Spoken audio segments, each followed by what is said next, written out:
Welcome, everyone, to Season 6, Episode 13. Woo. Yeah. What number is that, Alonda? 120.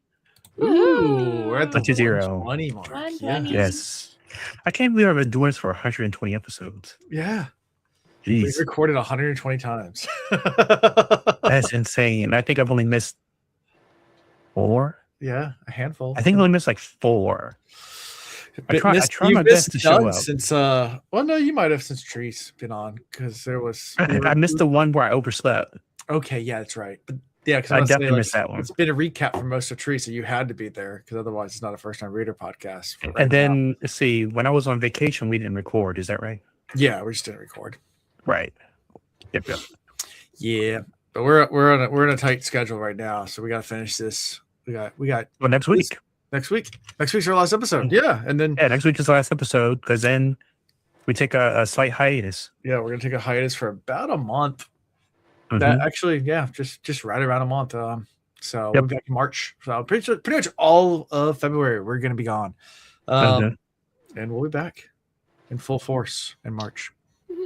Yay! Yeah, I thought we were doing 2 more weeks because I thought we were gonna have the last episode on my birthday. But yeah, then I looked at the chapters and we only have 5 left. So I was like, this doesn't make sense to have 2 more weeks. So nope, that's okay. I think we did that by choice, though. I think initially Alan said he was going to split it. I did, and then we said we decided to put it together because of timeline. Right. Yeah. So well, it makes sense.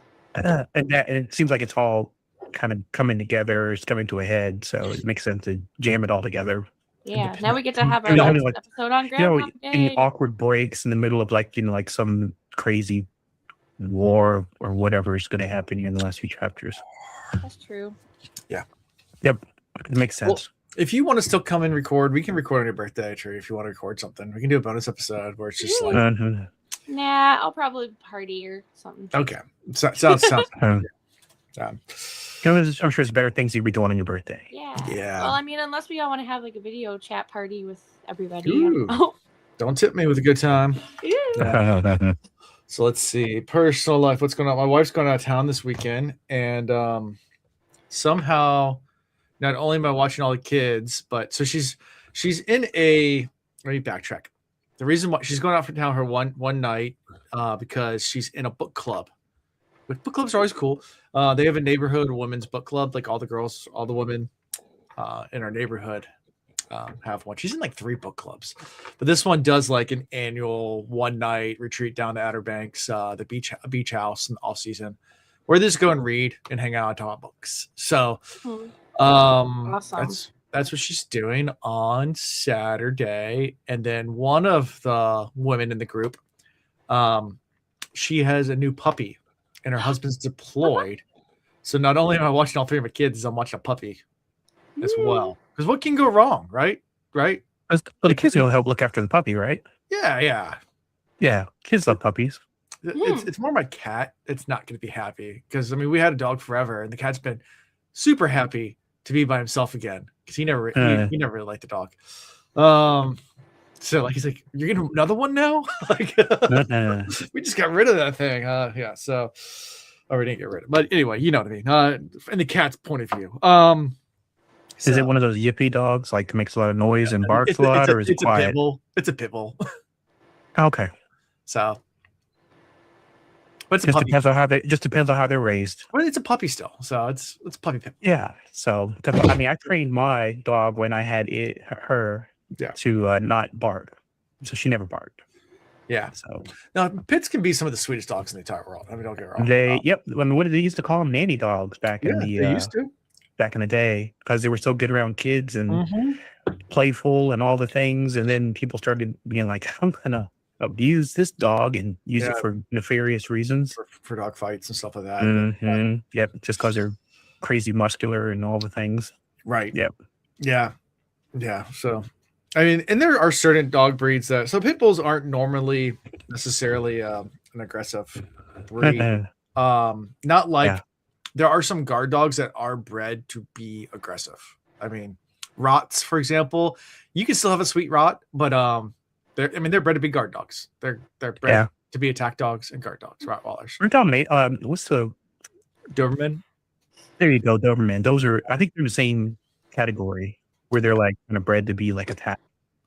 Yeah, I mean, my first dog I ever owned was a German Shepherd, which are bred to be hunting, or not necessarily. I mean, they're shepherds. They're bred to actually be shepherd dogs, but over the years they've been bred to be war dogs, and attack dogs, especially with police forces and military. But my German Shepherd was the sweetest dog in the entire world. She was a sweetheart. I was gonna say, like, when my first ever dog, when I was like a little kid, was a Rottweiler. Yeah. And I would snuggle up like in its belly, like kind of area on the floor when I was like really little. And then my dad had one like a few years ago, and she was like the sweetest dog ever too. And they can be very, very sweet. I mean, a lot of it's how the dogs are raised. I mean, that is a lot. We had this talk about Rottweilers on the podcast not that long ago, and I had mentioned that I have a friend that has 3. Yeah. And I think one's named Zeus and one's named geez, I forgot their names now. But anyway, they're all good boys. They're huge, big boys. Good boys. They're like the most loving things, and they think they're puppies. Like they can jump up on your lap and stuff. Yeah. And like if you're like, no, you're a mini horse. Please get. Yeah. Pretty much. I mean, every dog I've ever met can be a nice dog, except for Chihuahuas. They're all just hateful. Oh yeah, they are. Oh, and this dog right here. Can I pet that dog? No. Can I pet that dog? No. Can I pet that dog? No, he's Can I sleeping. pet that dog? Why? Why? Huh? I said why? Just I know you want to call her Honey Boo Boo only because accent. Boo boo and honey and it's bear and all the things. It just makes a lot of sense, but too on the nose. Yeah. Don't pet wild bears. Just that's not a good idea. Yeah. No, not friendly. And they can be, but I don't trust that it's a wild animal. Pretty much, don't pet wild animals. That's our PSA for. How about just don't pet anything unless it invites you to? That's a good one too. Let's just leave it at that. Without consent. Yeah, that's right. Consent's important. Well, in my personal life, I opened my Etsy store finally, so I have a bunch of art on there. I know. Oh, really? It's funny because I finally did it, and it said you've been on Etsy for 4 years and have no sales. And I kind of forgot I had one, and I hadn't put anything in it, so now I have stuff. So yay! So how can people find your Etsy store? I'll share the link somewhere. I don't. Well, you just put in the chat. Put in the chat. The chat. Okay. Yeah, put your store link in the chat. Yeah. It's right now. It's a lot of like my abstract work, and I put it on like some mugs and stuff. But I'll eventually add a whole bunch of stuff on there. So. Yeah. All right. Let me find this. Anyway, that's all that's new in my world. Yeah. For me, I'm wearing my Seahawks scarf because we won yesterday. There you go. Woo! So we're going back to the rematch of 12 years or however many years ago against the Patriots. Last time it was Marshawn Lynch not getting the football to carry it across for the win against Brady. So we'll see what happens this time. It looked good. So I'm excited about the team going back to the Super Bowl. Okay.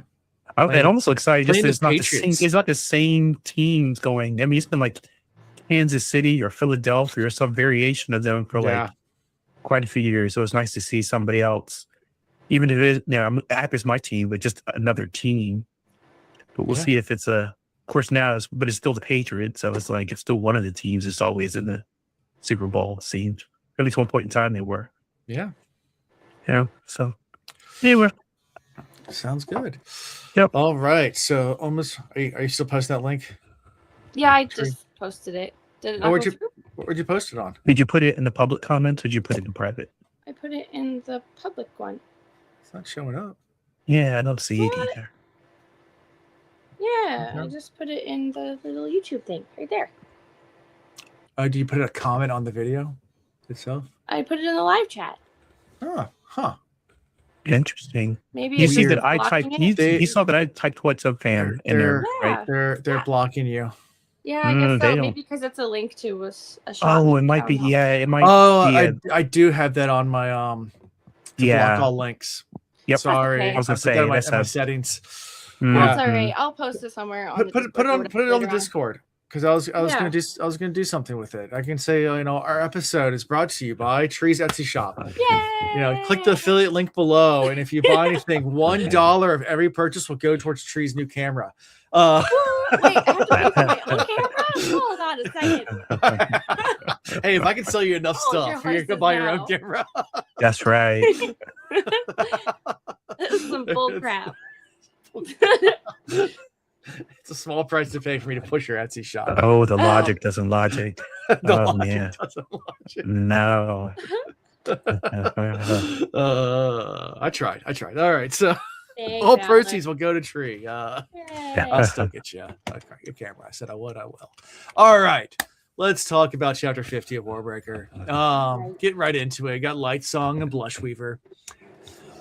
It's a voting day. I think it's voting day, right? It's voting day. It's voting. Yes. I don't know. These chapters were all really confusing because they jumped around POVs constantly. They did. Every single chapter has multiple POVs. Yeah. But yeah, it's voting day, I think. Yeah. Or is that later? No, I'm pretty sure it is voting day. Well, regardless, it's around these chapters. Yeah. Okay. So, yeah. And he's Lightsong's kind of like upset, like, why would the God King not even show up? Like, he's like, really? This is like his whole thing, and he's not even going to show up. Did we start with Lightsong saying that? No, it's in the first section. I mean, Lightsong's meeting with Blushweaver into the arena. Well, it starts out with Blushweaver going on about how she's like, why is he always rebuffing her and all this kind of stuff? And, she's all dressed provocatively. And then they go into the, oh, well, you've got 20,000 of them lifeless. And then I've got 20,000 of lifeless. And we should share, passphrases that's in there. And right. Yep. Yeah, you're right. That was the first thing she said. So you have 20,000, I have 20,000. You should just give me them so that. She comes right out the gate. She like shows her hand like real quick. And he just doesn't even acknowledge it. He just keeps talking. Yeah, he's like, chill, baby. Chill, baby. We got all night. You be all right. Yeah. Yep. He's like, no, I'm good. And he's just, all the other gods wanted him to be involved in politics, and he's just kind of disgusted by all of it. And this is also where he notices the God King's not there. God King finally does show up, but then Light Song's also confused because Siri's not with him. And he's just like, that's weird. He notes it. Yeah. That's pretty much how this starts. I mean, it's a very short, if I remember correctly. We get the voting day. It is voting day, but the voting comes later. It bounces back later in the chapter.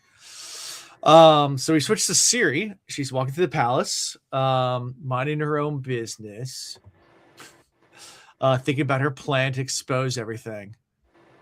And as she's approaching the door that leads to the court, she was specifically planning to go see Light Song, right? And as she mulled it over in her head and said, I'm convinced that I'm going to tell him that the king can't talk, that the God King can't talk, that he's being basically held captive. Right. There's this plan to kill him after we have a child, the whole thing. She's going to bring him in on all the no. Right. And then she's intercepted. She's intercepted. They're like, oh, you're pregnant. You got a selfie away. It's like, I'm not pregnant. He goes, oh, yes, you are. You are 100% pregnant. You are going with us this way. You're not allowed to do anything else because we're going to lock you away. We're going to protect you. Oh, no, they're going to protect her. Protect her from... I don't think I'm pregnant. Oh, yes, you are. You're pregnant. Yeah, you are. Yep. I'm going to make sure that nobody attacks you and hurts the next 9 months, no one sees you. Child. So you're pregnant. Whether if you're pregnant or not. Doesn't matter. Sure, we're locking you away. Yeah. No, that's right. I was gonna say something comes later. Okay. Next chapter, later chapters, where she starts kind of going on about like what the plan is that they're trying to enact. So. Yep. Yeah. Yeah. So, anything from all this before we switch to Vivenna?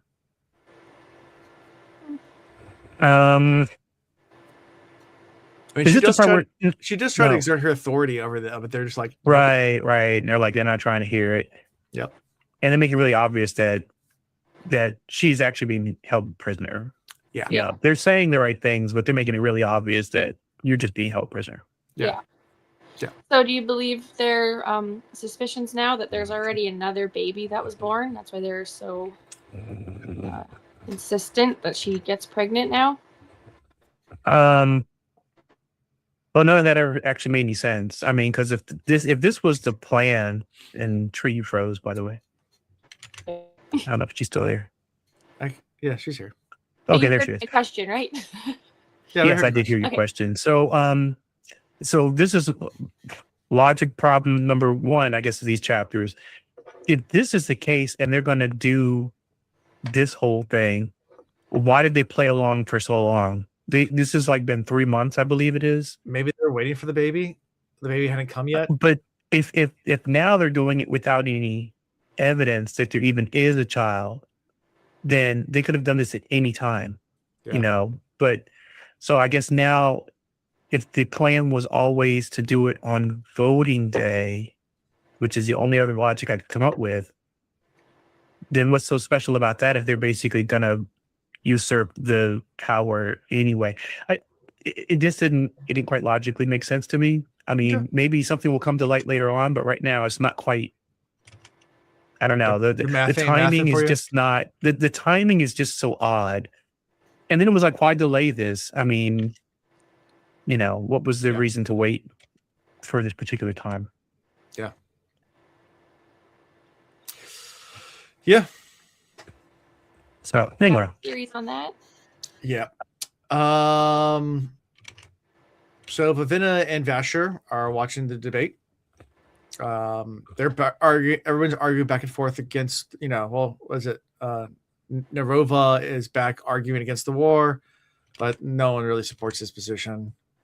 Yeah, because he looks like a flip flopper. Yeah, and which I get that. It's like, well, how do you argue your position? You have no compelling reason to say why you've changed positions. Right. All of a sudden, it's like, I'm thinking the other way. And it's like, well, why? And it just looks sus now. So now you look like you're ready to, you're basically on a wobbly stand. So, yeah. Yep. You're not going to convince somebody else. Yeah. And Vasher realizes that Ciri and the God King are not there. So he's just like, I'm going to go figure that out. So he disappears for a couple seconds, comes back. He's like, hey, your sister's pregnant, apparently. Right. And Vivenna's like, okay, well, then we definitely need to rescue her. Finally. I know, it was so funny because, like, when she said that, it was almost like she forgot the whole reason she was there. She's there. Yeah. She's like, haven't I been saying this the whole book tree? I mean, she has come under the guise of this saving her sister nonsense since square one, and it is so obvious it had nothing to do with saving her sister. It's all about her. It's like, I need purpose and I need to be in the center of it all to make that happen. Yeah. And her sister has been an afterthought pretty much the entire book. So and Vasher's, he promises to try to go save Ciri. And the priests go back to talking to the Pantheon of Gods to try to call for a vote on whether to go to war. And I picture, now we switch back to Light Song as well, and I picture this as like Star Wars, the Senate scene, except on a very, very small scale, with like a big crowd of people cheering and thunderous applause as they vote to their own demise as they destroy the Republic. And Palpatine takes over. And that's how I picture this whole scene. With basically Light Song being Natalie Portman saying, this is how democracy dies, and stuff. It's how democracy dies amongst thunderous applause. Thunderous applause. Yeah. I picture that because Light Song's like everyone's green flags are going up and everybody's cheering, and Blushweaver's holding out. It's like she's just being dramatic. And so he's like, and then they're like making this huge deal about they've got like 7 of the 9 votes are green. They're like, well, what do the last 2 votes matter? Well, the last 2 controlled all the army because they control the army. So all the other votes are just pointless. Right. Now, does it have to be the majority vote or does it have to be unanimous? I think it has to be a majority vote. But the thing is, like, 5 of the 7 have no army. So, yeah, they can vote and declare war, but then they can't fight the war. So if the other 2 said no, they're token votes if you really think about it. Yeah. Which normally... beside it would have been 4 of the 7 gods, so majority of the gods did control a quarter of the army, but now that Blushweaver controls half and Lightsong controls half because they've gotten the codes from the others, they've consolidated the power of the military amongst 2 of them. Right. But yeah, so Blushweaver does end up voting green, go to war, and Lightsong turns to Lightsong is like, aren't you gonna vote? And she's like, I don't have to, do I? Like, it's like, it's like, you should. He goes, no, actually, I'm not. I don't think about it. But I'm just going to walk away. Now, before that, didn't she do her last impassioned plea to try to get his she did passphrase again? And he keeps like dodging the question. And then she's like, you're not going to give me the passphrase, are you? And he's like, no. Nope. No, sure I'm not. Man. She thought the breastists were going to persuade him, but nope, not distracted. So, anything else from this chapter before we move to chapter 51? Let's see. Something else happened towards the end of this. No, that was it. Okay, we're good. All right. So chapter 51, Vasher sneaks into the court of gods with Nightblood, and Nightblood is very chatty right now because he's like, ooh, let's go kill Lightsong. And he's like, why? He goes, because he's evil. He goes, you don't even know what evil is. And Nightblood's like, yeah, I do. It's opposite of you. It's like, dude, I'm not always right. He goes, what?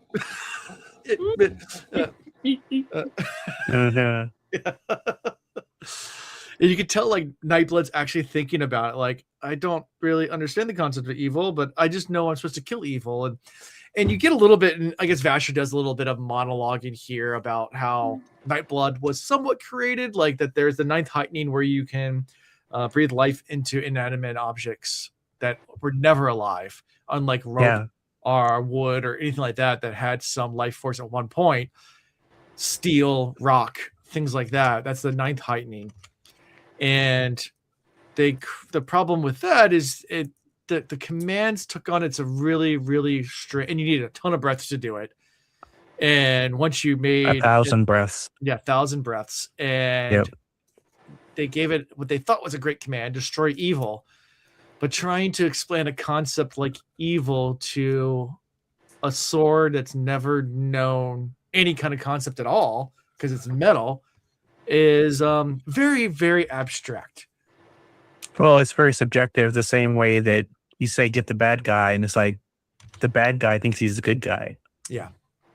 Well, I mean, you get the philosophy of what is evil. I mean, I had a debate with someone the other day about that, and I come from the stream of thought that there is no such thing as evil. There's just an absence of good. Like, it's just like there's no such thing as darkness, there's an absence of light. There's no such thing as cold, there's an absence of heat. Like, that evil is just the absence of good. Like, you can do good things, and apathy is a form of evil. Like, but there's extreme evil where you go counterintuitive to good. So that sounds like that sounds like truth and lies, where you know sometimes people say the absence of the truth isn't a lie, but it's still not the truth. It's the lies by omission. I mean, that's by omission, exactly. So I don't know. It's a good philosophical argument. It's a good philosophical statement, and I've heard similar arguments before, but I'm always like, you tiptoe the line. But the thing is, though, people know when they're supposed. You know what's good, right? You know when you're doing the right thing, and then you know when you're doing the selfish thing, or you have an ulterior motive or something like that. Good is a lot more easier to define than evil is, because most people that's my feeling. Yeah, like you go and you save a baby. That I don't know many people would say that you did evil, like because it was an innocent, helpless thing. Right. Now, evil is a lot more gray, because what one person would call evil, another person might not. Like, so it's like you have morally gray areas too. So I don't know about that. I stand by the good. You don't know about morally gray? I feel like it's a lot more black and white. I feel like evil is a lot more black and white. Like, good is you are doing something that helps another person. But if you're evil, you're doing something like making a choice both times. And if you're being evil, then you're making a choice to harm another person. Right? Well, what if your good is helping a bad person? Then I think you're still doing good. But if you define evil as just by hurting another person, like, would offing Adolf Hitler be evil then? I think so still. Yeah. Sacrificing the one to save the many. Now we're in the trolley problem. Now we're in the trolley problems. Yeah. So like it's like, at what point do you it is a balance though, so it's just like, that's the reason why evil is such a gray thing. It's such a gray thing. But if we're doing evil as a gray area, then so is good, because there are people that do good things just to make themselves look better. Right? I'm not talking about a person. I don't believe in the idea of good people, to be honest with you. No. I do not. I don't buy into that, because I think anybody can have done bad at some point in time in their life, and it doesn't mean there's no possible. And there's at what point in time do you say you are a good person or a bad person? I don't believe there's like a specific tipping point at which you've done 2% of bad things and 98% good means you're a good person. I feel like there's no such thing as that fraction. So I don't believe in the idea of good people and bad people. I think of people who do predominantly bad and people who do predominantly good. Yeah. So people who do predominantly good are But I wouldn't call a person a good person, because all you need to do is do one bad thing. And it's like, well, now it comes to scales of bad. Like, how bad was the one bad thing you did? Or, did you tell 100 white lies, or did you go out and actually, put somebody on death row with a lie? That kind of thing. That's the reason why I say it's just... It is definitely a scale, but I don't know. But if we're saying evil is a gray area, then good is a gray area too. I don't think either one is like cut or dry then. They're either both black and white, or everything's gray. All right, so you feel like it's a coin. There's two sides. There's no standing on the edge. I don't know. I think some people stand on the edge, but it's a spectrum. Okay. Which means there's gray. Yeah, but that's what I'm saying. If you're saying one is gray, then the other one has to be gray too. One's not everything's dry, gray. And the other one, everything's gray. Yes. I will agree. Everything's gray. Everything's gray. There you go. Gray, just like everything is crabs. But everything evolves to crabs. People. Everything goes there. So, but Nightblood sees everything in black and white. Apparently, or it's just everything's evil except for Vivenna, because Vivenna is awesome because she's pretty even though he can't see her, and she's really nice even though he has no idea what that means. Yeah, his idea of evil is pretty warped. So I really, I don't know. I mean, because even some of the people that he's wanted to kill just because they oppose the people that he's aligned with doesn't mean they're evil. They could just be like working for somebody. They don't know they're evil. They're just like, this is my job. I'm a guard. And he's like, stabby, stabby. You're like, huh. Everyone. I mean, they could be just showing up to work, and destroy some evil today. Yeah. So he's sneaking through all, and and this kind of hints to, we get a lot of hints to how old Vasher might be in these chapters, because he talks about when this used to be, I used to know this place when it was just a fort before it was even a city here. And it was just an old fort in the bay. And then it's funny that they made this into the palace, because this is like the most stark, like ordinary building in the entire city. And they made this into the palace. But he says it was always meant to be confusing, and it's been years since he's been in it. And it's a lot more, things have changed since the last time he was there. So he's trying to make his way through and try to figure out where it is, and sneaking around, but ends up stumbling into a maidservant and ties her up, pulls out Nightblood, and basically is like, don't make a word, but you gotta tell me we're serious. And she's like, south building, whatever floor, 6th floor, something like that. I don't know what floor it was. But southeast or something. Yeah, something over there. And he's like, and he pinned her against the wall with rope, I think, or something like that first. Then he used the hilt of the sword. Right. And putting the hilt of the sword close to her made her vomit. Right. And I was like, that whole vomit thing that happens, this is now the second time we've seen that. Right. So I'm still trying to figure out what that's all about. And it seems to be, within some people, it makes you like lust for the sword, being close to it. And then specifically with Siri. Repulsive to it, yeah. Yeah. And then with, not Siri, Vivenna. And this young lady, it's like they just can't be around it. So I'm curious about how that works. Yeah. Yep. And so he sneaks off to go finds the room, but it's guarded by a bunch of people outside. And he's like, this is too many people to take out where it's not going to be loud. So maybe if I just throw my sword in there, Nightblood in there, let Nightblood do the work, and I can kind of hide in the shadows in case anybody else shows up. And that's his idea. And he throws the sword and starts doing his thing. But as soon as he does that, he gets grabbed from behind. And we get to see one of her familiar old friends. And he's like, I thought you'd come for her. He put up a fight though. Unfortunately, he put up so much of a fight, he ended up using all of his breaths. Yep. Which is, he exhausted all of his breaths, which puts him in a terrible position, of course. Yep. And he orders Nightblood to be thrown away somewhere far away. After it was starting to turn Tongfa. Yeah. Because he was like starting to be like, hey, this might be worth something. We should keep it, blah, blah, blah. And he's like, takes the sword. He's like, shh, no, you can't handle this. Take it for as far away as possible. Yep. So now this is the part where all this time, you just think of Denth as like some type of mercenary, but we kind of skipped over it. But there was the whole story about how the idea of awakening steel actually came from Sisenna. And I remember name was so close to Vivenna. Vivenna, Sisenna. I thought it was Shashara. Shashara. Oh, okay. I just remember they were like similar. So Shashara. All right. Yeah. So she is the one who really came up with the idea of awakening the steel. Mm-hmm. So that's important. It is. Because then we get to Denth, and Denth starts to reveal that, you killed Shashara. So obviously there's some close acquaintance there. Mm-hmm. And this is the part where my mind goes, wait a minute. This guy has been talking about how old he is.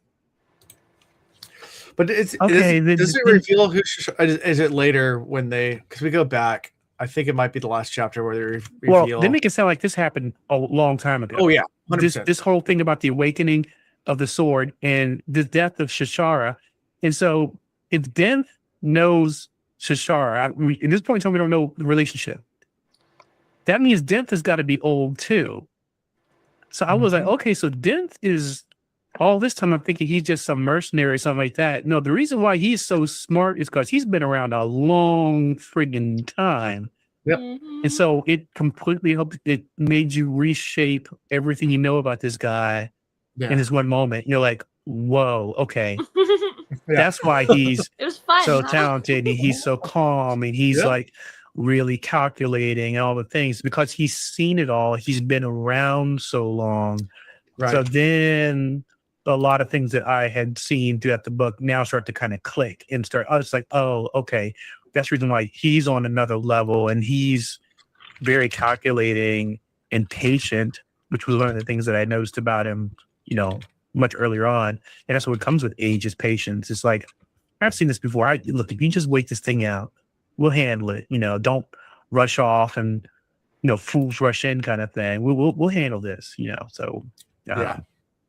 So I put that together like immediately when we started referring to Shashara, which of course the same Shashara that the Basher was referring to. So anyway. I don't think it ever says how old they actually are, but well, I thought you said something because I thought we said something about like 500. I don't know why I keep remembering 500. I thought we said something about 500 years. Well, that's when the mini war was, I think, wasn't it? Like 500 years ago. I feel like we weren't making that up. I feel like we were reading something earlier in the book, and 500 was kind of mentioned. Yeah. Yeah, I think that. So that's where I've locked into 500 years for whatever reason. I can figure out where. It gets mentioned, I think, in one of the later chapters. More about the mini war and when it happened. Okay. That's when I feel like we didn't pick it up. That's when the mini war happened. But there's. Oh, okay. But they were. But anyway, yeah. We'll eventually get to that. Yeah. I'll stop myself. We'll talk about this at the end of everything. All right. Yeah. So Vasher gets captured, loses all his breath in the little fight, and Nightblood also gets thrown away somewhere, which we find out in a very short time in the same episode. What happened to Nightblood? But yeah, so that's pretty much it for this chapter. It was a failed attempt. Yeah. Because of Denth. It didn't seem well planned at all. Yeah, he was like trying to. But from Vasher's perspective, he didn't suspect Denth involved at all here. So from his perspective, and you got to think about so we already know that Vasher is also very, very old, has seen some things, has been around. So if he's just him versus these guards, I don't think Vasher's worried about it at all, about any of it. Like he's like, but he wasn't expecting to run into Denth. And that's the variable, the wild card that he did not plan for at all, why, from his perspective, why would you think Denth was involved with this? Like, he had no idea that Denth would be here. Right. Like, that was left field for him. So he was caught off guard because of that. Whereas, if it was just his original plan, he didn't need much planning. Like, if it was just regular guards, he could walk in there and school all of them. Like, no problem at all. Like, that's not a. Like, I think he had full confidence that would not have been the issue. Right. Right. And of course, Dan kind of, I'm not sure if it was here or the next chapter, but he kind of lays out his hand and says he's actually been monitoring and waiting for him for quite some time. Yeah. It wasn't, coincidence. Right. Exactly. Sound like he'd been there for a few months, kind of waiting for him to show up. Yeah, I think he said 6 weeks. Yeah. He's been there. Yeah. Again, patient, calculating. Mm-hmm. All right. Anything else in this chapter before we move to chapter 52? Not that I had. Okay. Chapter 52. Lightsong's back in his own quarters. He's dining with good old Scoot and some of the servants. Yeah. And just kind of having an open conversation with Scoot, with Laramir, about what would he do. Like that's the main crux of the conversation. It's like, if you were in my shoes, what would you do? And he's like, I'm not allowed to give advice to a god. And then he finally takes off like his thing. He's like, all right, this is not me as a priest, this is me as a friend. Like, I'm just gonna preface that, because I'm not allowed to advise you as your servant, as a priest. I can't persuade you one way or the other, but I am not talking in that capacity right now. He says, but I would vote to go to war, but not send the army. And he's like, huh? He's like, listen, just, fake. He said, the fact of the matter is, there's going to be so much bloodshed if we actually end up going to war. Like, it's not worth it. We can probably get the concessions by faking it, or by not faking, but feigning attack. I mean, this is throughout history. This has happened in politics where you feign an attack to get what you want and you get the peace deal and you back off. That has happened in recent times. Yeah, unfortunately. But yeah, that was Scoot's suggestion to Lightsong. So, any thoughts? Also, he's getting very, very frustrated with Lightsong throughout this entire time. Like, as the chapters have gone on, you can tell he's getting more and more frustrated. Yeah. We find out why eventually, but finally it pops. But it's just like, yeah, it probably comes to a head. Yeah, it does. Then we switch to Siri. She's sitting alone in her bedchamber, contemplating her situation, and how she's gonna be stuck there now for however long. And she hopes that the God King Sisabron goes through with at least his part of it, and maybe is able to break free and save her, be her knight in shining armor, and save her from her imprisonment. Yeah, it's a very short little section before we switch back to Lightsong again. She has some really weird logic here. She's like, oh, well, they're gonna keep me here for, I've been here for 3 months, so they gotta keep me. They're not gonna kill me. Yeah. And I'm like, lady, what? I don't know. She's really just trying. She's really kind of deluded herself into thinking about. Hopeful. Yeah. And I'm like, whoa, you need to be planning. You need to be a little bit more like self-reliant here and resourceful. Yep. Don't be like, oh, well, they'll keep me around. It's not about how long they keep you. It's about the end result is going to be the same. If they've already got plans to execute, what do they call that? Commit regicide. Yeah. I mean, what do you think? You think they're really going to worry about you and your little sale? No, they're going to be like, especially if they already have another child, they can just offer right now and just say she's in bed rest. She can't see the public, and then say like, she died in childbirth. Like, make something up, and she's been dead for months, and say, she died in childbirth. Yeah, I mean, princess privilege is coming through there, where she's like, I'm always safe because I'm a princess, I'm important. Like, no. Oh yeah. Mm-hmm. Yeah. Naivety. Yeah, not as bad as her sister, but she's kind of up there right now. I don't know. Yeah. And then we switch back to Lightsong as he's sneaking into Mercy Star's palace, which Scoot is not having it. This is where Scoot's getting more and more upset, because he's like, all right, we're gonna sneak in, we're gonna go find the hidden tunnels, the secret tunnel. Yeah, I forget the next couple lines, but then it goes, secret tunnel.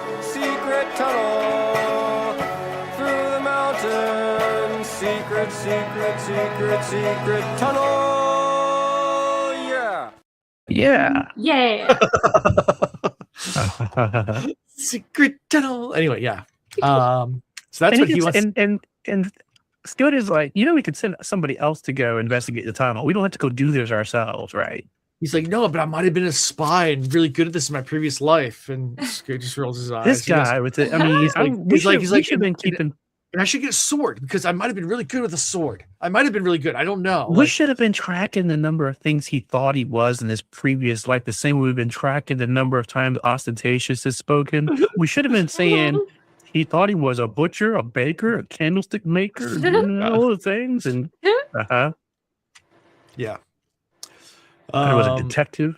So as they get there, they get spotted by 2 guards, and the guards come up to them and like, you can't be here. It's like, I'm a god. You can't talk to me like that way. And like one of them runs off. Is like, we don't know what to do, but you're not supposed to be here, but you are God. Like, I don't know what to do. You watch him. I'm gonna go ask the priest what we're supposed to do with him right now because we're not supposed to let him in. It's like, I'm going to the trap door. So just walks on past because they don't really know what to do. And they go down below to the trap door, and the big revelation is it's just a storeroom. But it's not just a storeroom. But that's Scoot's just like, see, look, yeah, there's flour, and yeah, the big revelation. Let's go back now. And he's like, no, I sense something else. Look, I sense life. Sense life. There's a passageway. Let's go this way. So he's like, I sense life up here. There's a passage that goes down. He's like, let's go down. Yeah. What logic are we using? Okay, sure. Yep. And so they go through the tunnels and they access the lifeless barracks. They follow the tunnel out of the way there, and they stop when they hear voices. And you can hear Dent talking to another person about capturing Vasher. It sounds like it's almost like one side of the conversation. Like you can hear Dent, but you can't hear who he's speaking to. Right.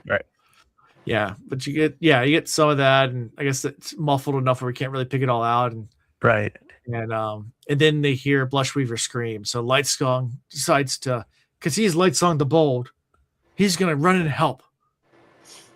So, yep. Bold, all right. What's that thing I always say? Bold move. Bold move. Yeah, bold move. It is a bold move. It's a bold strategy, Cotton. Let's see if it pays off for him. Let's see if it pays off. Let's see if it pays off. I know. So Lightsong actually manages to knock over one of the guards with his shoulder and picks up his sword. He's like, see, look, and he has no what to do with it because and he's pretty much useless as a swordsman. And he's quickly subdued and gets actually stabbed in his leg. He's like, that's what pain feels like. I've never felt pain before. More pain than he's ever felt. Well, if you've never been hurt before in your entire life and you get stabbed in the it's thigh, probably not the most pleasant thing. Yeah. I mean, I've broken bones and I've had some severe puncture wounds. Getting stabbed doesn't hurt nearly as much as other things. But let's ask this question though about the whole, what hurts a god and what doesn't hurt a god, because sickness doesn't. But so sickness doesn't hurt them. They kind of. I thought I remember something about healing, like or maybe they don't. Because they don't get sick, they don't need to heal, and I mean, obviously they can die. Oh yeah. 100%. They can be hurt, but I've still the mechanics of the whole. I'm sorry, the not mechanics. I mean to say the parameters of this, what their capabilities are, and how impervious they are to whatever. They're impervious to disease and aging. They're not impervious to pointy objects. Right. So blunt force trauma. Okay, blunt force trauma. So they can fall off a cliff and die. 100%. Yeah. I assume they can drown. Probably. Yeah, they probably can. They can't. Well, yeah. I mean, you go without oxygen. I mean, I'm sure that's dead. And then they can't. But everything else is like there's some regenerative thing that happens with them though, where like for example, they can't get drunk. So I'm like, okay, there's some regeneration thing happening. So I just assumed that. But I think it's on it's not like Wolverine or Deadpool where it's like rapid. I think it's just enough to keep off like. They just have a super liver. Yeah, pretty much. Okay. And like they can keep off their immune system's like super immune system. Like super immune. Yeah, okay. They can't get disease or anything like that. They can't get drunk because their immune system just attacks alcohol immediately. And they can eat as much food as they want and not get fat. Right. They're all muscular. So basically, just have a physical. So basically, super immune system. Like so, the immune system will attack the food and break it down before it can actually be. It will attack the alcohol. It will attack the viruses or bacteria. It cannot attack a knife to the throat.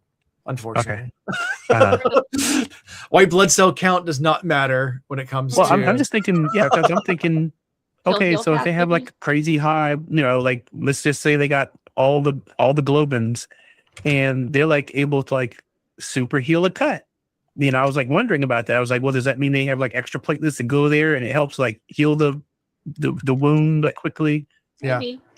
Yeah. So I'm curious about that piece. After Rapho. Yep. I guess we do.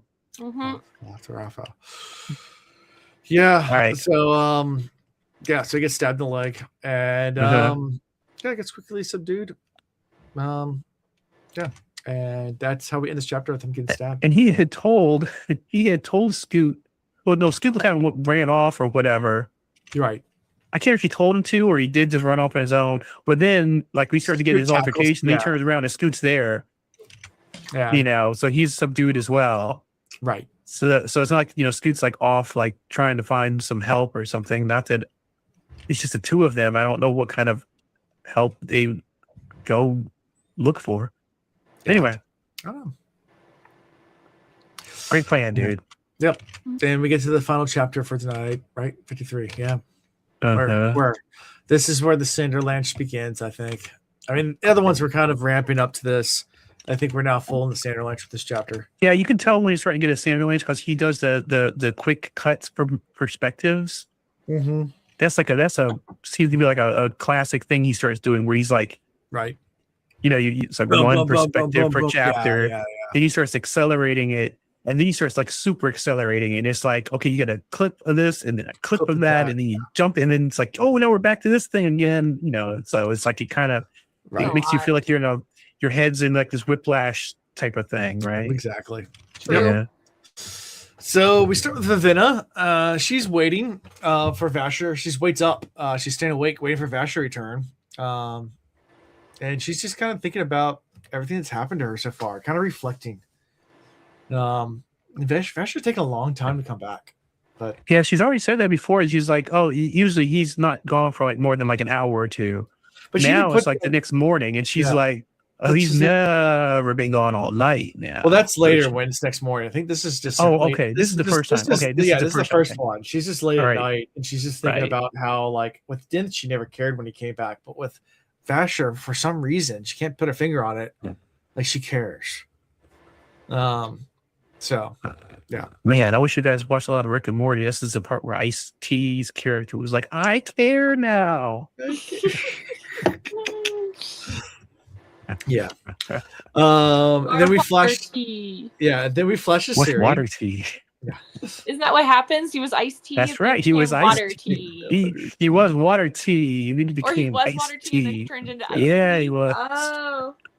I care now. I thought once he got feelings, he turned back into water tea. Yeah, so when he gets feelings, he turns back to water tea. That's right. He's not hard as ice anymore. He's not hard as ice anymore. He's flows and peaceful like water. Yeah. And then we switch to Siri. And she wakes up to hear shouting. And she heard some scuffle earlier, but now she hears a new scuffle. And she goes and checks the door to see if she can escape. And the door opens up and it's Trilody's. And he's like, you need to come with me right now. And she's like trying to fight him off. Like, no, I'm not going anywhere. And she's like, listen, you idiot, come with me right now. Like, and she's grabbed by the priest soldiers and is like, we're getting out of here now. Like, yeah. No, we see chaos out in this hallway. It's like There's soldier bodies. There's priest bodies. There's a different set of priests. There's grayed out people that are been killed by presumably Nightblood. Yeah. Look, there's just all kinds of just all the things here. And I like the fact that he comes in like, you come with me if you want to live. You know, and he's like, the fuck I do. She's like, I don't trust oh, you. you're gonna kill. You're just killing me. You're just taking me off. You're taking me off to my murder. Yeah. No, absolutely not. Yeah. So anyway, I just found that whole thing entertaining. Yep. And then we switched to old chaps. Good old chaps. Old chaps. Yeah, man, and he don't sound like the old man in the sea, a Hemingway character, essentially. Yeah. I forgot to put her name down. The boy, the heartbroken. Okay, I forgot to put name tags up. We'll put them right now. Oh, I forgot. That's right. They don't even know who we are. Yeah, oh, shoot. Anyway, that's for the other podcast. I take them off. So, anyways. Yeah, good old chaps. He likes to go fishing at night because you have to pay a tariff to go fishing in these parts. But at nighttime, no one can see you. So I don't want to pay a tariff to get my meal. So he goes fishing at night. Yep. And he's out there with his nets and he's fishing and dragging the nets and he's in the shallows because he thinks. Oh, wait. Before you get too far, because this is the reason why I liked having this conversation about good and evil earlier. Now, our man, old chaps, gets paid sometimes to be weighing down some bodies. He does. Oh, chaps, what you been doing, man? He does. He's like, I wonder how many bodies are weighted down there, just slowly drifting in the waves. Have a little dance down below the ocean. Chaps is like, he's a dance. What was he saying before? It's one of those. I mean, it's kind of one of those. Lap. That's right. Yep. And then dance.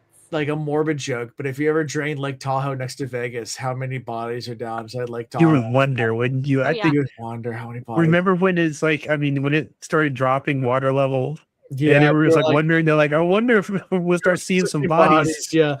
I mean, because you gotta think Vegas for the longest time until like super recently was run by the mafia. Oh, geez, every casino there was run by that. Infamously, that whole movie Casino was about how bad. It was about the mafia running all the casinos. And about how, eventually they got kind of pushed out by basically, we'll call it legit money, but it really wasn't legit money, which is bigger than mafia money. Yeah, exactly. Yeah. So, how many bodies are in Lake Tahoe? That's a good question. How many bodies are in that desert? Really good question. Yeah. I don't want to know the answer. You do not. No, you don't. I definitely don't. You don't. Yeah, there's probably a lot of bodies. Yeah. Yeah. It always makes me wonder. I mean, us living near water, just like even in Chesapeake Bay and James River, there's probably plenty of because there's people that go missing not every year all the time, but all the time people go missing. You'd be surprised. Yeah. Yep. Coast Guard, and when I was working with DHS and Coast Guard, we find out about like they would like find a boat, nobody on the boat. Yep, it's like the person in that boat had to go somewhere, and that water swallows things. I mean, I used to coach a sailing team, William Mary sailing team, so College of William Mary, and we sunk a boat in the James. Never found it again. I'm not definitely afraid of water, but large bodies of water, like being in a small boat in a large body of water, it just freaks me out. I have a healthier because the enormity of it, and then how deep it goes, freaks me out. So yeah, I mean, so one of my biggest fears, same with you, Yolanda, I have a giant fear of deep water. Yeah, and I've literally sailed across oceans, and I'm fine on a boat. I just don't want to get in the water at all. Don't put me in the water. And one of the scariest things I ever did was, I guess it was in the Java Sea. So it was thousands of feet deep there, and I went swimming out there in the middle of the sea, which it's ocean depths deep. I remember I know we've had this conversation before because you and I had this talk about how we both freaked out when you swim. And because I was in the Philippines one time and the water was super clear. Yeah. And that's what it's worse. This is the reason why I remember this conversation now, because you were talking about how clear the water is, but it freaks you out when you can kind of see the land and you can see where it's like a cliff. Yeah. And then he's just like into the abyss. It's like light blue, dark blue, black. Yeah, and you're just like. When you go up to the edge of the reef and it just drops straight down and it's just pitch black down there. And you feel like the world could just suck you down, like you just like that. 100%. Yeah. And sailing in blue water, like when you're in the middle of the ocean, you go in there, it's so freaky because you look down and it's so disoriented because it's like there is no perspective at all. It's just the light just disappears into blackness below you.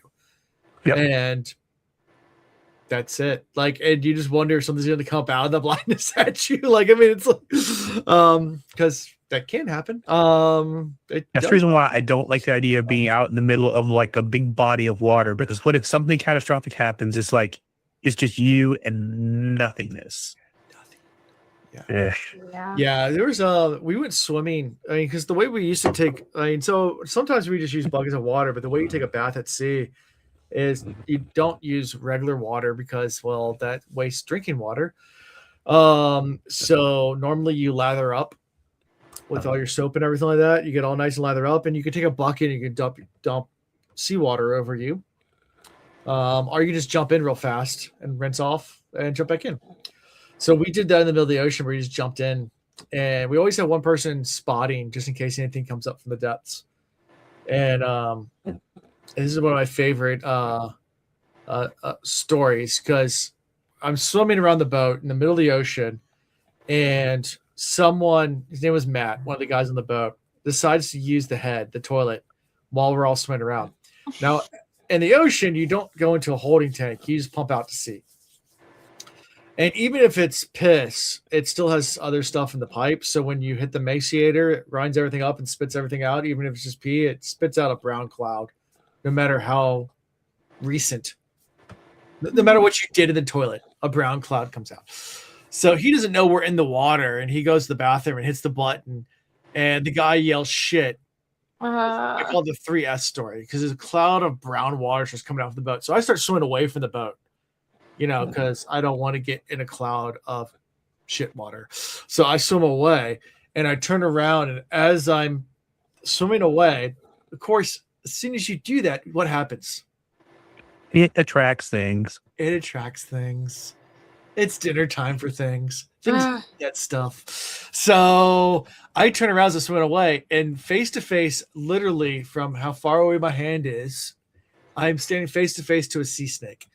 Sea snakes are one of the most poisonous snakes in the entire world. You don't hear much about their bites because they live in the middle of the ocean. They don't bite people often because you don't run into them often. So I'm face to face with a sea snake. It's one of the most venomous snakes in the entire world. If it bites me, I have 3 minutes to live without anti-venom. We're not getting that in the middle of the ocean. So I'm sitting there slowly backing away now from the snake. And then as I'm backing away, I hear this, the person spotting yell shark. Oh my God. Oceanic white tip was coming up because other fish were coming up to the shit, and then the sharks started coming up to the other fish and chase. So now I'm in the water with snakes, shit, and sharks. 3 S's I do not want to be in the water with. To tell you, I practically walked on water back.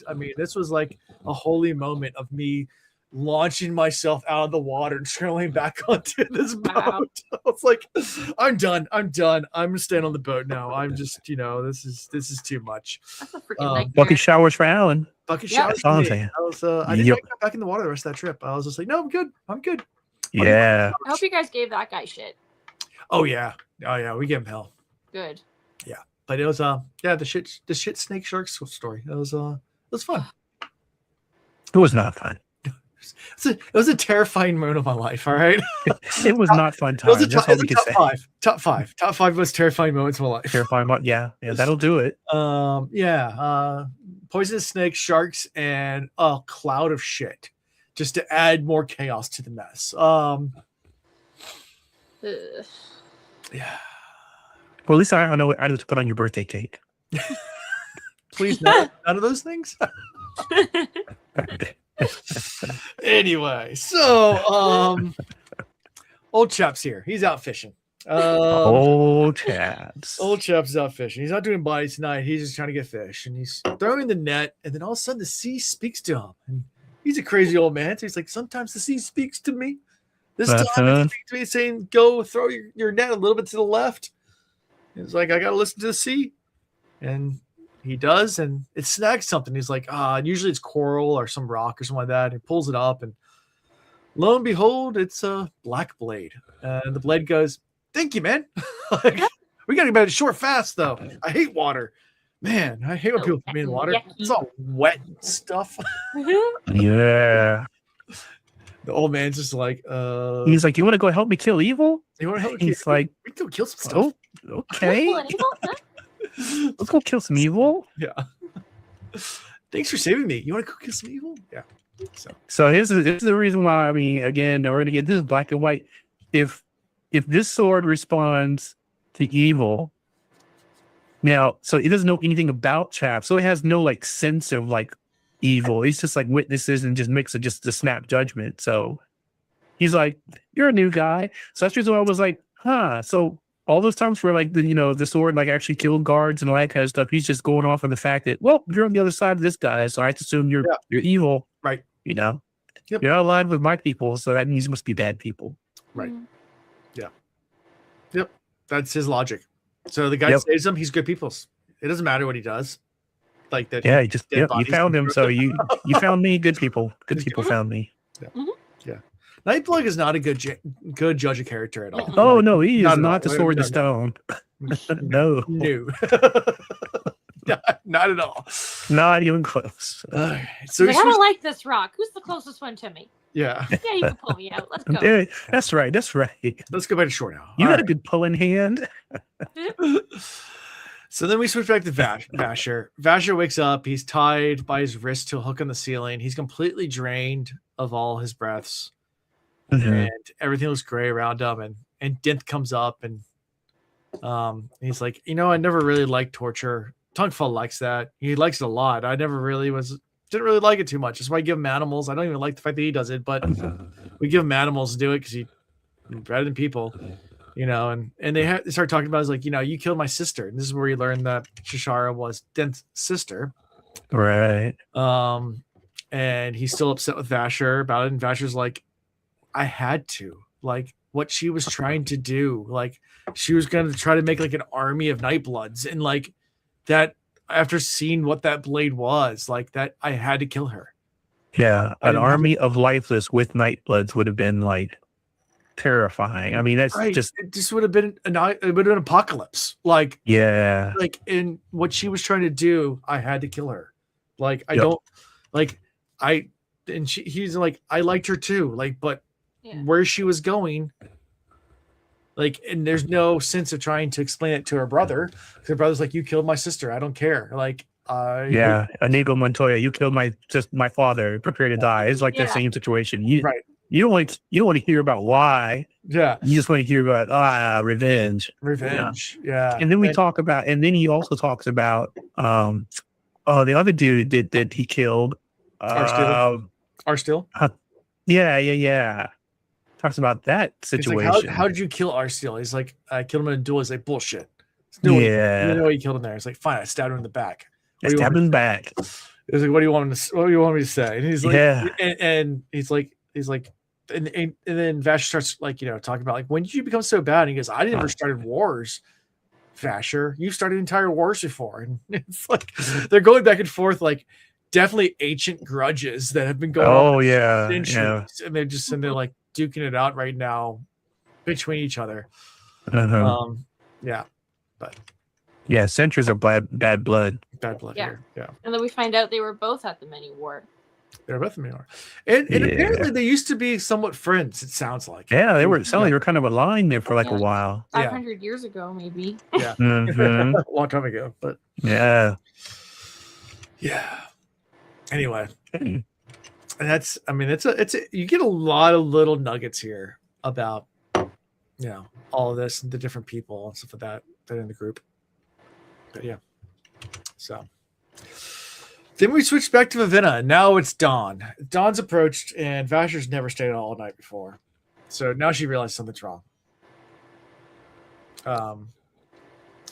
So she decides to go in and awaken a bunch of pieces of clothing, hearing what Vasher's done, and get ready to head out with a sword, and she's just like, "All right, I'm ready."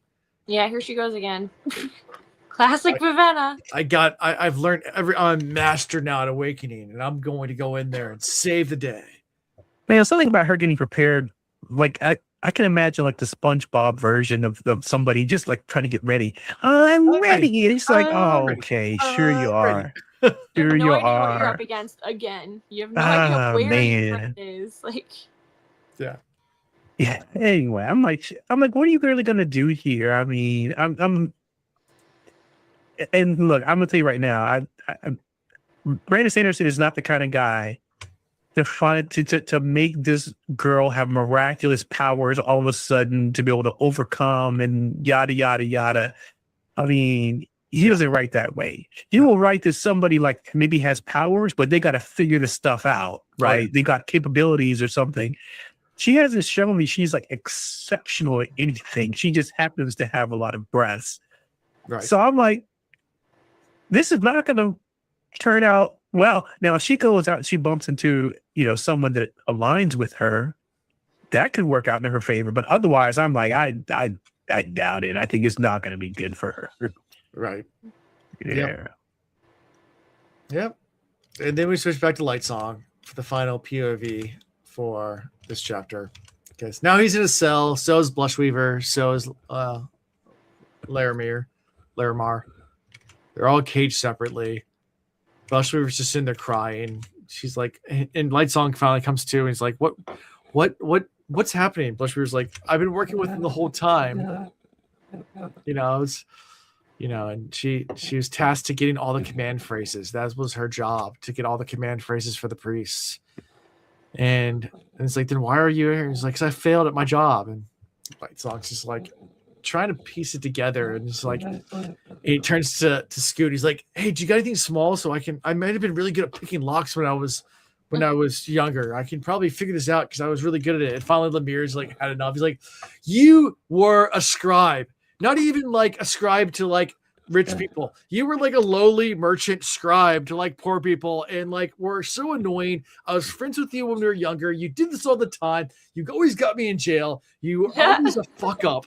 Like that's all you are, is just a complete, utterly waste of a human being. Quit trying to think you're something greater than you are. You're nothing. And all I can imagine the whole time listening to this was Woody yelling at Buzz, "You are a toy." You're a sad, strange old man. Because he's so delusional. Yeah. But then he's like, "Oh, he's like, shit. You're an accountant for a local moneylender. That's all you are. Yeah. That's all you are. And you're a fool, just like you've always been a fool. Like, I have no idea why you returned, because you died didn't say how you died, but you died in a dumb way, and you got me always in trouble. And here we are again. You're an idiot. You're an idiot. You've always been an idiot. So what kind of torturous situation was it, though? If he was like, basically always his sidekick that was, getting into trouble because of him, why did he get assigned to him? That part, I'm like, if it was me, I'd be like, oh, hell no. I'm not dealing with this. I think they were friends. No, yeah, nuts. I think they were friends. They're friends. Like, he got into trouble, but he probably still had fun getting into trouble and stuff. Okay. Like, I don't know, but yeah, it seems like they were friends. It was probably his choice. You never had that one friend that always gets you in trouble? And yeah. Because it doesn't that seem I'm like friends he with was now? No. Before. Okay. No. Okay. That's Alan's Ian. All right, it's me to Ian. I don't know. It's one of the two. We both get each other in trouble. It's just, yeah. When we were younger. Oh man. Always. I don't know. Ian did a lot of dumb stuff. So did I. We both did lots of dumb stuff. All right. So before we move on, let's not gloss over this logic problem I have with Blushweaver. Yeah. Okay. So Blushweaver was told basically she had to retrieve get all of the lifeless army commands. Right. So she's in alignment with them. She makes it kind of seem like she did it on purpose, but then they're got her captured because she didn't do it quick enough. You failed me for the last time. So I'm like, okay, but who is it that's got more power than her? Okay, so we're gonna say the priests have more power than her. I guess. Let's just suspend disbelief for just a minute. Well, why didn't they exert that? If they had that kind of power, why didn't they exert that force over all of the gods that had their armies? Why focus so much on her? Is it because she was the weakest? Maybe. If she did have alignment, what was she was getting out of it? What was the partnership? Because right now it's like, what did she get out of any of this? It's like she's going to become the God King because she's got control of the armies. And then it's like she was getting it for herself. She was getting the army controls to give to somebody else. So the logic, unfortunately, for that just it really. Maybe they had something on. Maybe they had something on her, or maybe I would have thought that would have been. I mean, unless they're going to divulge something in the next, final episode of this season, and we find out something really, eye opening. Right now, I'm just like it. I don't understand her motivation. Right. I mean, she didn't have somebody like. It's not like a situation where like somebody like stole her child or kidnapped her kid or something, and she's got. And if she doesn't remember her previous life, it's not like you can say, "Oh, well, we've got your folks" or something like that. So I don't know. I think it makes sense to me because, like, her arguments to Light Song are probably what was given to her. Like, hey, this is going to happen. This is really scary. A lot of your people are going to die. Your followers are going to die, which means you're not going to have breaths anymore because this whole system is going to fall apart. You could be a part of something bigger and greater. Doesn't that sound nice? Mm-hmm. She seems like somebody that would want that kind of vanity trip, Mm-hmm. And it seems like what she was getting fed is what she tried to feed to Light Song, but it didn't work. So it seems like she was just scared. Like she was afraid for her people and her security. Yeah. And that was probably enough for her. I guess the piece that's kind of messing with me, though, is just how, if you think about how much bravado she's had this entire book, I mean, it's crazy amount of bravado. I mean, she just sounds so self-assured and self-confident and all the things. And then in this particular moment, she sounds weak and, like she's just like diminished and subservient and all the things. And it just really caught me off guard. So much so that I really thought there was a possibility this was an imposter. That's fair. Oh, interesting. Huh. I think maybe she's just been fed that. She's just been fed that confidence constantly, right? Like the whole time that the life that she remembers anyway, since returning, she's just been fed that. You're so confident and you're so beautiful and everybody loves you. And so she has all that. And then now all of a sudden she's been stabbed in the back too. So all that's been ripped away. She's so that stabbed in the throat. We'll get to that. What do you mean? Can I go ahead? Oh no. Yeah, she gets stabbed in the throat, not the back. But it's man, She got stabbed in the back first. Oh yeah, I guess. Yeah, okay. Yeah, the proverbial stabbing in the back. Yeah.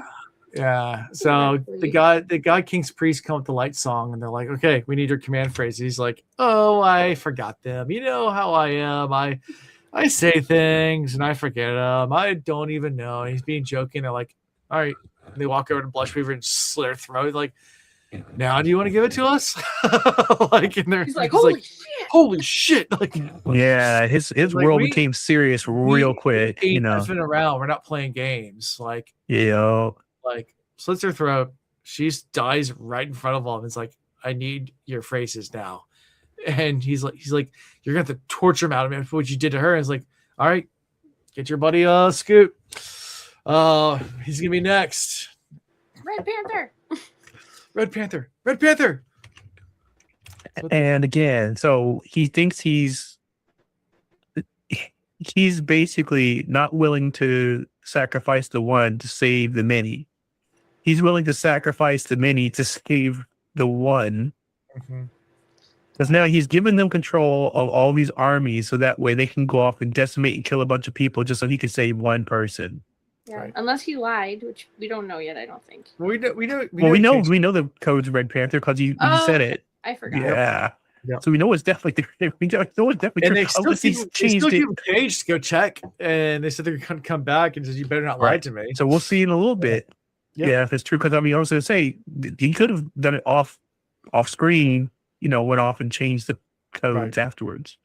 But we do remember, because it's somebody that likes Black Panther. I remember it was Red Panther, because I was like, interesting, Red Panther. He has talked about Red Panther a lot this whole book. Keeps coming up in his visions and stuff. So it could be something he just said one time, but then went back and changed it. It was like, it's actually Panther Red. Maybe. Who knows? We'll see. Yep. So, and that's how we end this chapter pretty much in this section for tonight. Is Blushweaver getting offed and the codes being given out, and Siri is being scooted away somewhere. Yep. And actually, and the reason why the Blushweaver thing that I was thinking like the imposter thing is they were talking about how she was dressed differently, she was acting differently, and I was like, And then her demeanor seemed so odd to me or off to me, but we hadn't seen evidence of like how someone could really change their appearance or whatever in that way in this book. So I wasn't going to make that leap to someone being able to like mimic her that well. And then, because what I was thinking for a second was that this is the real Blushweaver that's been in this cage the whole time, that the one that he's been interacting with is actually the fake Blushweaver. Oh. And then this lady don't even know who he is, and then she was killed, but he recognized her because she looks like the one that he knows. That's kind of where my mind started going, but I'm not getting enough.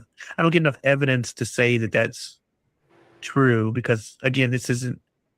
We've been introduced to a different type of magic system, but I don't remember anything like that being introduced. And if it was, then I missed it. So. Yep. All right. Anyway. Anything we missed or anything else we want to go over? Not that I can think of.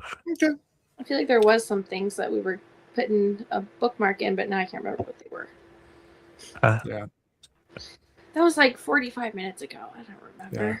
Yeah. I did have a video of Lightsong being stabbed, but I didn't play it. But I missed the opportunity. Aw, play it now. Yeah. This is...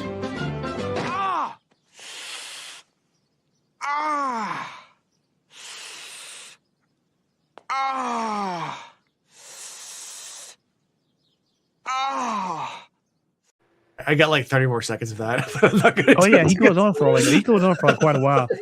And it was funny. I remember when I watched that Family Guy episode because I was like huge into Family Guy back in the day, and I remember when that aired, and I laughed my head off because I forgot that when you were a kid, that's what you used to do. You would hurt yourself. You would go. You'd breathe in through your teeth. I don't know what that was all about, but that's what you would do. You'd breathe in through your teeth. You're like, when you hit your elbow or whatever. Yep. Yeah, you don't do it now, but when you're a kid, that's what you do. That helps somehow. Yeah, somehow. Yeah, because you're clenching your teeth and you're trying to breathe, but you can't use your nose. Yep. All right. So nothing else. Favorite character? Oh man, I wish there was some Tippy in this, but no Tippy. No Tippy. No Tippy. I guess we got to go with Scoot for bringing the hard truths. Bring the hard truths. Yeah. Okay. Everybody in this whole chapter is heartbroken. By the way, that's the reason why I put that up there. Everybody's heartbroken. Yeah. Siri's heartbroken because you don't have Severin around. Vavena's heartbroken because Dasher's gone. Lightsong's heartbroken because Blushweaver's killed. Scoot's, actually he's also heartbroken because Scoot is like basically told him that you're like a nobody. Everybody's heartbroken. This whole thing is heartbreaks, and it's like that Kanye album, Heartbreaks and 808s. It's a heartbreak, I think it's called. But yeah, man. Anyway, so that's the reason why I said we're heartbroken. All right, it's true. Scoot, who you got, Tree? I don't know. Can I pick the dancing skeletons at the bottom of the lake? You 100% can. It's dark. It's dark, but you can. That's right. I'm gonna go Nightblood just because I can. Nightblood. I love some Nightblood. Oh yeah. Some I kind of want to pick Blushweaver just because I like picking the characters who die. Yeah. It's like their last time they can. Also like a memoriam kind of thing. Also dark. Yeah. All right. Well, you did Maybe choose I'll a pick character that Flesh died. Weaver. You chose a character that died. You just don't know when they died. Right. Wait, who? And you still chose a character that died. You just don't know when they died. You chose characters at the bottom of the lake. You don't know when they died, but they did die. So That's in memoriam true, of those but- characters, No, I'm changing. I'm gonna pick Flesh Weaver. or they gotta have names, right? Yeah.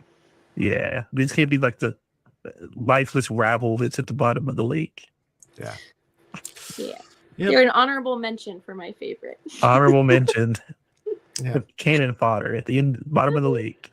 Yep. Well, that's all we got for this week. We're finishing up Warbreaker, Lightbringer, Warbreaker. We'll be finishing Warbreaker next week with our final episode. So come back and check that out, and then we'll take a month off, and we'll be back with what book are we doing of this? Are we doing Words of Radiance? We are doing Words of Radiance. Oh, I forgot. Woohoo! Yep. We're doing Words of Radiance. That's what we're doing next. So we're gonna hop right back into Stormlight. So Stormlight Archive, book 2. Oh yeah, Alan, we should use this as an opportunity to say you plug the fact that you keep uploading more and more videos up on YouTube. I get the notices. I do. Yeah, it's our back catalog, man. You're building it out. Is coming online with our YouTube channel. We're getting our way through Elantris. Yeah, I see Elantris episodes going up. Yeah. So we're catching up. We're getting there. Mm-hmm. We're getting there. One of these days, I'll actually catch up. But you'll be here before you know it, Alan. I guarantee you. It will. Yeah, I'm working on it. I mean, the fact that you're already at Elantris is, I mean, you're getting through them pretty quickly. So all Mistborn Era 1. Now we're Elantris. Yeah, we're going through it. So yeah, keep checking that out if you guys want to watch some of our old back catalog. It is coming on the YouTube. As we go along. So. Otherwise, if you want to check out our old stuff, you can always go and look anywhere where podcasts are found. If you want to listen to it, you can. You can check out our website, cosmicreads.com. Has links to all that stuff. YouTube, podcast, merchandise, Discord. All that fun. We got some people in Discord actually commenting their way through Mistborn right now, which has been a lot of fun. Yeah. Oh yeah. So yeah. Good deal. It's been fun. So come if you are, well, I guess if you're all the way out here, you can still share your thoughts about whatever you're reading. If this is what you're reading, Warbreaker, or if you started here. I don't know anyone who starts the Warbreaker, but I guess you could start anywhere in the Cosmere. Start anything, yeah. It's not a lot. You can start with Warbreaker. But yeah. So if this is your first time or exposure to us and you haven't read anything else, you can go to our Discord, comment stuff. Yeah, support us on Patreon. And merchandise. So that's I need a new camera, people. Tree needs new camera. She needs that camera money, guys. Yeah, needs that camera money. So that helps. So come support us there. And that's all I got for this week. So see you guys next week. Bye. Bye, everybody. That wraps up today's chapter discussion on the Cosmere Reads. If you liked what you heard, follow the podcast and share with your fellow world hopper. It really helps the show to grow. And if you think we missed something, we probably did. Join the discussion and let us know your theory. Until next time, keep your spheres charged, your metal files stocked, and remember, there's always another secret.